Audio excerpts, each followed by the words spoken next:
Hello hi नमस्कार। मो वैष्णव मोर Odia travel channel आपण मानकु समस्त को स्वागत जनाऊँ।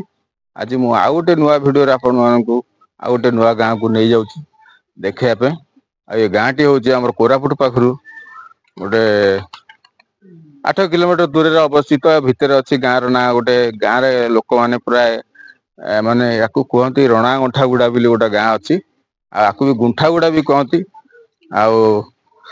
आउ समस्त गाँव जी लोक अच्छा समस्ते होती माने चाषी लोक एवं समस्त ये पनीपरिया चाष हुए धान चाष मांडिया करती। गाँव जो परिवेश अच्छी आमर गाँटा जमी जंगल पाखे अच्छी गाँव गोटा परिवेश अच्छी आउ गाँव भौगोलिक अवस्थिति गाँव लोक मैंने कौन करा देखा वीडियो माध्यम चेष्टा करुँची। आउ वीडियो टी देखा सहित आप लाइक करने को भूलिए सब्सक्राइब करने भूलिए रही आपण मानक भल पाइबा थिले मो वीडियोटा आउरी आगु आगु जीवो चलतु गाँव संपूर्ण वीडियो मु देखा चेष्टा करुँची। आ भाई कौन आपण ना कह नारायण मुदुली ये भाई हूँ आमर नारायण मुदुली नारायण मुदुली हूँ आम गुंठागुड़ार गाँव भाई। आउ ये भाई आमर ये आसिले आमर भाई आमर ये होउछन आमर गुंठागुड़ार आउ हाय टे कह दियो हाय एमती हाय माधव पुरा माधव माधव माधव गलोरी। आ ये गाँ हूँ आमर देखु ए गाँटा केते सुंदर परिवेश भितर अच्छी गाँ तो छोट समस्त चाष बास गाँ करने लोक आउ समस्ते चाष करके निजर जीवन जीविका निर्वाह कर। माउसी भल अच्छु माउसी भल अछ तो ये हूँ गाँव आमर माउसी आउ गुंठागुड़ा गाँव कौन खाइल किसटा खाइल हाँ हाँ रोषे चलती देखो भाई मैंने दर्शक बंधु देखो आमर ये नानी जने कौन कर पानी गरम कर पानी गरम गाधे ना कौन हाँ देखो ये समस्ते पानी गरम कर सकाल सब गाधेबे। आउ ये देखो ये गाँव रोटे परिवेश ये केते सुंदर है गाँव लोक मानकर जो चिराचरित प्रथार से माने सकाळु पानी आनिबे गाधेबे उषुम पानी गाधेबे। ये हूँ आमर गाँ रणा गुंठागुड़ा गाँ आ गाँव सबु जो भाई माने समस्ते होती चाष बास करिकी जीवन निज जीवन जीविका निर्वाह करती। ये भाई मानकर कह सब जाल थुआई माने गाँव रे एबे टिके परिवर्तन हो गलानी।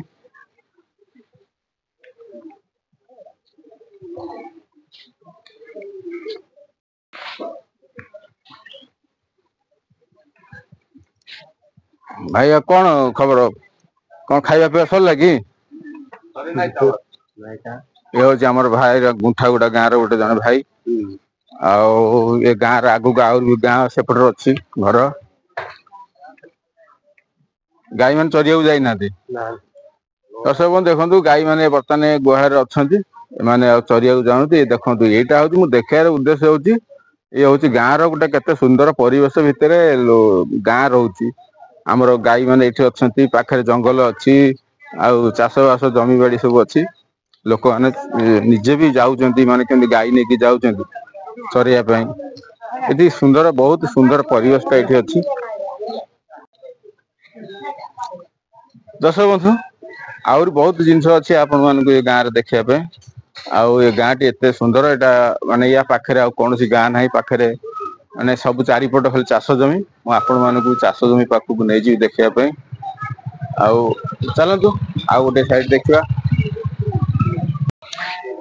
देखो दर्शक बंधु केते सुंदर परिवेश ये शिंब गछ सब लगे गाँव गाँ ये हूँ गाँव परिवेश एक्चुअली कहते गाँव परिवेश भितर आउ बहुत बढ़िया ये अच्छी परिवेशटा एवं गाँव लोक मानकर चाली चलन गाँ परिवेश भितर एमती सब माने पूरा यार गोटे माहौल अलग अच्छी।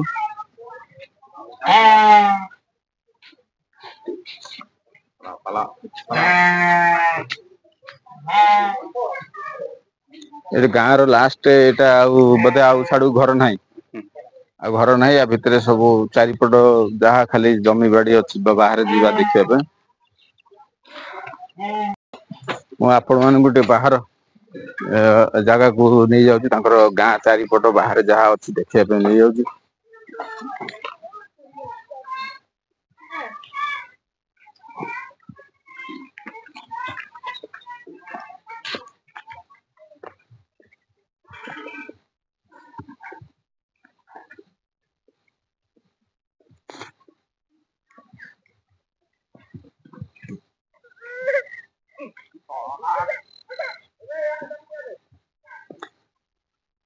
ଗାଁ ଭିତରେ ଦେଖନ୍ତୁ କେତେ ସୁନ୍ଦର ମାନେ ଏଇ ବାଉଁଶ ଗଛ ବଣ ଇଆ ଭିତରେ ଅଛି ପୁରା ଚାରିପଟ ଖାଲି ବାଉଁଶ ଗଛ ତାପରେ ଚାଷ ଜମି ଆଉ ଇଏ ହଉଛନ୍ତି ଆମ ଗାଁର ସେ ଗାଁର ହଉଛନ୍ତି ତାଙ୍କ ନାଁ ହଉଛି ମାଧବ ଆଉ ଇଏ ମତେ ଟିକେ ତାଙ୍କ ଗାଁ ଚାରିପଟ ନେଇକି ବୁଲେଇକି ଦେଖଉଛନ୍ତି ଆଉ ଦେଖିବା ଆଗରେ ସବୁ ଏଇଗୁଡା ସବୁ ଆଗରେ ଦେଖନ୍ତୁ ଏ ସବୁ ଏରିଆ ହଉଛି ତାଙ୍କର ସବୁ ଧାନ ଚାଷ କଣ ଧାନ ଚାଷ ହେଇଥିଲା ଧାନ ଚାଷ ହେଇଥିଲା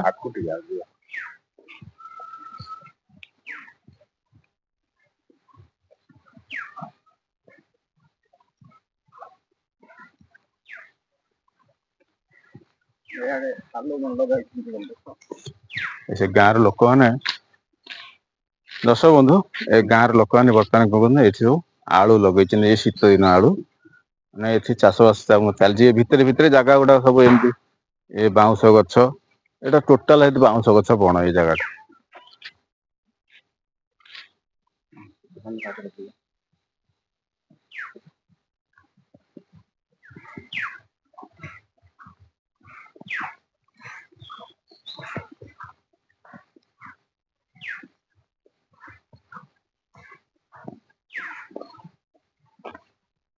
ଏଠି ଗାଁର ଲୋକମାନେ ତାଙ୍କର ଏଠି ସବୁ ଧାନ ଚାଷ କରୁଥିଲେ ବର୍ଷା ଦିନ ଧାନ ଏଇଟା ଧାନ ସବୁ କାଟିକିରି ଏଠି ସବୁ ପକେଇଛନ୍ତି ଏଇଠି ସବୁ ତାଙ୍କର ବର୍ଷା ଦିନ ଧାନ ନେଇନାହାନ୍ତି ସବୁ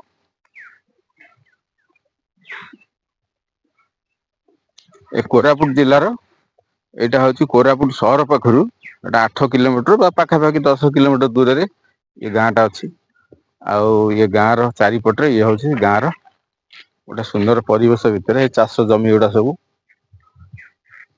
ଆଉ ଆଗକୁ ସିଏ ପୁରା ଆପଣଙ୍କୁ ଦେଖଉଛି ସବୁ ଚାଷ ଜମି ଗୁଡା ସବୁ ଅଛି ଏଗୁଡା ସବୁ ତାଙ୍କର ଚାଷ ଜମି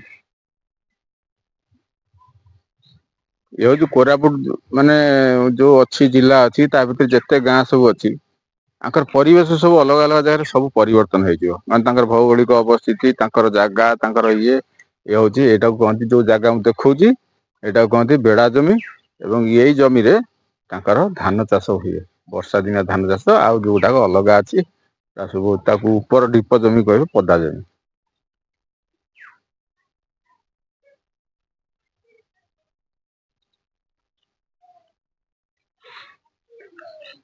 ଏ ଧାନ ସବୁ ଏବେ ଲୋକ ସବୁ କାଟିକିରି ଏଇ ଶୀତ ଦିନ ଆସିଲା ଧାନ ପାଚିଗଲା ଏବେ ଧାନ କାଟିକି ସବୁ ନେଇଯିବେ ସବୁ ତାଙ୍କର ମାନେ ନିଜ ଖଳା ବାଡିକି ତାଙ୍କର ଧାନ ସବୁ ମଡେଇବେ ଇଏ ହଉଛି ତାଙ୍କର ପରିବେଶ ଚାରିପଟ ଦେଖନ୍ତୁ ଦର୍ଶକ ବନ୍ଧୁ ଚାରିପଟ ଏଠି କେବଳ କେତେ ଫାଙ୍କା ଜାଗା ଟା ଅଛି ଆଉ ସାଡେ ଜଙ୍ଗଲ ଅଛି ଚାରିପଟ ଜଙ୍ଗଲ ପିଲାମାନେ କୁଆଡେ ଯାଉଥିଲେ ସବୁ ଏ ସାନ ପିଲାମାନେ ସବୁ ଖେଳିବା ପାଇଁ ଯାଉଛନ୍ତି ଆଜି ରବିବାର ଆଉ ସ୍କୁଲ ଛୁଟି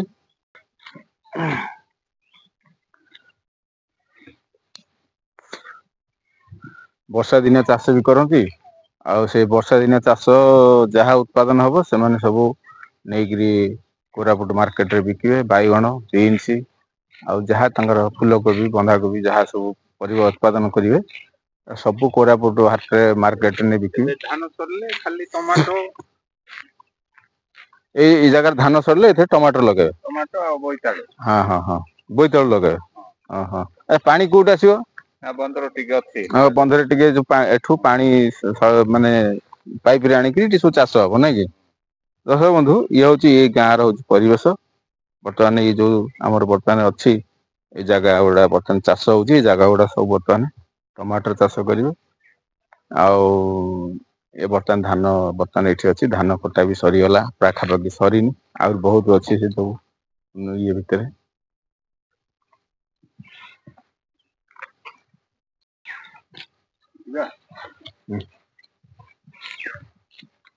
କେତେବେଳେ ଆଇଲ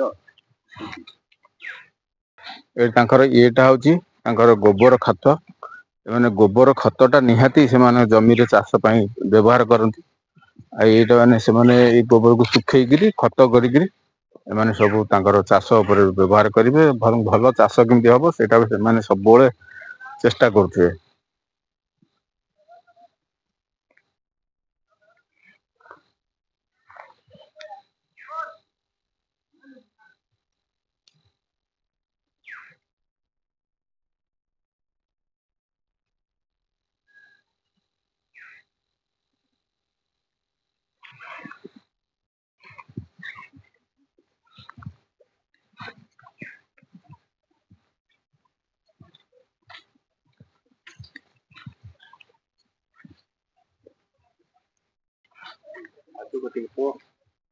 ଏଇଟା ତମର କଣ ନିଶାଣି ମୁଣ୍ଡା? କୋଉଠି କହିଲେ ରହିଲା ତା ଦେଖି ପାରିଲାନି। ଚାରିପଟରେ ଗାଁ ଭିତରେ ଗୋଟେ ସୁନ୍ଦର କେତେ ବରଗଛ।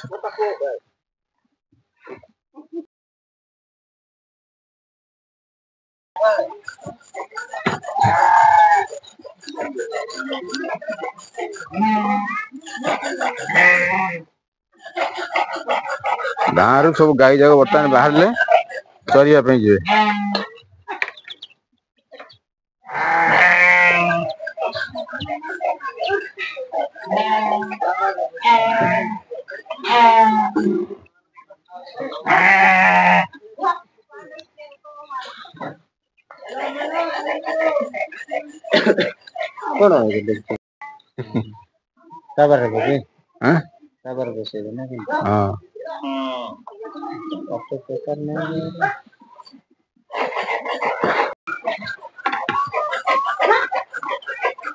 ବର୍ତ୍ତମାନ ଗାଁର ଲୋକମାନେ ଗାଁରୁ ବର୍ତ୍ତମାନ ବାହାରିଲେ ଗାଈ ସବୁ ଚରିବା ପାଇଁ।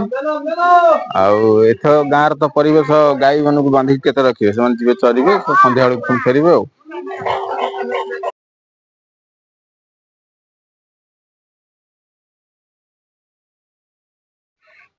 ଆଉ ଜଣେ ଆମର ଭାଇ ଆସିଲେ, ଏ ଗାଁର ଭାଇ ଆମର ଆସ ପାଖକୁ ଆସ। ଆଦୁ ପରା ହଁ। ଆଙ୍କର ନାଁ ହଉଛି ଆଦୁ, ଇଏ ବି ଆଙ୍କ ଘର ସେଇ ରଣା ଉଠା ଗୁଡା। ଆଉ ଇଏ ବି ସେଇ ମାନେ ଗାଁରେ ତ ପ୍ରାୟ ଲୋକ ସମସ୍ତେ ବି ଚାଷ ବାସ କରନ୍ତି। ଆଉ ଏବେ କଣ ଚାଲିଛି? ଏବେ ତ ଧାନ କଟା ଚାଲିଛି। ଆଉ କଣ ଚାଷ? ପନିପରିବା ଆଳୁ ଲଗେଇଛୁ, ମଟର ଚଣା। ଓହୋ ଏବେ ବର୍ତ୍ତମାନ ତାଙ୍କର ଜୀବିକା ବିନ୍ସ ହେଲା ଲାଗିଛି। ଧାନ କଟା ସରିଲା। ଆଉ ଏବେ ଯାହା ପରିବା ଚାଷ ଚାଲିଛି ଆଳୁ, ବିନ୍ସ ଆଉ ମଟର ଛୁଇଁ ଏଗୁଡା ସବୁ ଲଗେଇଛନ୍ତି। ଇଏ ହଉଛି ଆମର ଏଇ ପୁରା ସମ୍ପୂର୍ଣ୍ଣ ରଣା ଗୁଣ୍ଠା ଗୁଡା ଗାଁର ଇଏ ସମ୍ପୂର୍ଣ୍ଣ ହଉଛି ତାର ପରିବେଶ। ମୁଁ ଆପଣ ମାନଙ୍କୁ ଦେଖେଇବା ପାଇଁ ଚେଷ୍ଟା କଲି। ଆଚ୍ଛା। ଆସ। ଭଲ ଅଛ? ଆଉ କେମିତି ଅଛ? ଆଉ କୁଆଡେ ଏ ସବୁ ଯାଇଥିଲ ଏ ସବୁ ବେଡାକୁ ନା ଏଇ ଯୋଉ ବାଡକୁ? ଆଙ୍କର ମାନେ ବାହାରେ ଯେମିତି ଚାଷ ଜମି ଅଛି ଅଲଗା ଜାଗାରେ, ଆଙ୍କର ସେମିତି ଯୋଉଠି ପରିବା ଚାଷ କରିବେ ତାକୁ କହିବେ ବାଡ, ଆଉ ଯୋଉଠି ଧାନ ଚାଷ ହଉଛି ସେଇଟାକୁ ତାକୁ କହିବେ ବେଡା, ଆଉ ଯୋଉ ବାହାରେ ଯୋଉ ଜମି ଗୁଡା ରହିଲା ତାକୁ କହିବେ ଏଠି ପଦା ଜମି ବି ଡଙ୍ଗର ବେଡା ବି ଡଙ୍ଗର ବି କହିପାରିବେ। ତେଣୁ ଇଏ ହଉଛି ଆମର କୋରାପୁଟର ବିଭିନ୍ନ ପ୍ରକାର ଗାଁ ଅଛି, ବହୁତ ଗାଁ ଅଛି କୋରାପୁଟରେ। ଆଉ ତାର ପରିବେଶ ସବୁ ଅଲଗା ହେଲା, ତାର ଭୌଗୋଳିକ ଅବସ୍ଥିତି ଅଲଗା ହେଲା, ଯୋଉ ଗାଁକୁ ଯିବ ତାର ସବୁ ଅଲଗା ଅଲଗା ଚେଞ୍ଜ ହେଇଯାଇଛି। ତେଣୁ ଦର୍ଶକ ବନ୍ଧୁ, ଆପଣଙ୍କୁ ଏ ଭିଡିଓଟି କେମିତି ଲାଗିଲା? ଆଉ ନିଶ୍ଚୟ କମେଣ୍ଟ ମାଧ୍ୟମରେ ଜଣେଇବେ, ଆଉ ଲାଇକ୍ କରିବେ, ସବସ୍କ୍ରାଇବ କରିବେ। ଆଉ ସବସ୍କ୍ରାଇବ କରିବେ, ମୁଁ ବହୁତ ଗତ ଥର ବି ଗୋଟେ ଭିଡିଓ ପକେଇଥିଲି। ଆଉ ଦୁଃଖ ଲାଗିଲା ଜଣେ ଦର୍ଶକ ବନ୍ଧୁ କିଏ ମାନେ ସବସ୍କ୍ରାଇବ କରି ଅନସବସ୍କ୍ରାଇବ କରିଛନ୍ତି। ଛାଡ ଯାହା ବି ହଉ, ଯଦି ଭଲ ଲାଗୁଛି ନିଶ୍ଚୟ ଭିଡିଓ ଟିକେ ଦେଖନ୍ତୁ। ଆଉ ଲାଇକ୍ ନ କରନ୍ତୁ ବରଂ, କିନ୍ତୁ ଭିଡିଓ ଟିକେ ଦେଖନ୍ତୁ। ଆଉ ଯଦି ଭଲ ଲାଗିଲା ନିଶ୍ଚୟ ଲାଇକ୍ କରିବେ, ସବସ୍କ୍ରାଇବ କରିବେ। ଆଉ ଆମର ଏଇ ଗାଁର ସବୁ ଭାଇ ମାନେ ସବୁ ଅଛନ୍ତି। ସମସ୍ତଙ୍କ ଏ ଗାଁ ତରଫରୁ ମୁଁ ଆପଣ ମାନଙ୍କୁ ସମସ୍ତଙ୍କୁ ଧନ୍ୟବାଦ ଜଣାଉଛି। ଆଉ ଭିଡିଓଟି କେମିତି ଲାଗିଲା ନିଶ୍ଚୟ ମତେ କମେଣ୍ଟ ମାଧ୍ୟମରେ ଜଣେଇବେ, ମତାମତ ଜଣେଇବେ। ଆଉ ଭିଡିଓଟି ଏତିକି, ଆଜି ପାଇଁ ଏତିକି। ଆଉ ତାପରେ ମୁଁ ଅନ୍ୟ ଗୋଟେ ଗାଁ ର ଭିଡିଓ ମଧ୍ୟ ଆପଣ ମାନଙ୍କୁ ଦେଖିବା ପାଇଁ ଚେଷ୍ଟା କରିବି। ସେ ପର୍ଯ୍ୟନ୍ତ ମତେ ବିଦାୟ ଦିଅନ୍ତୁ, ରହିଲି ଜୟ ଜଗନ୍ନାଥ।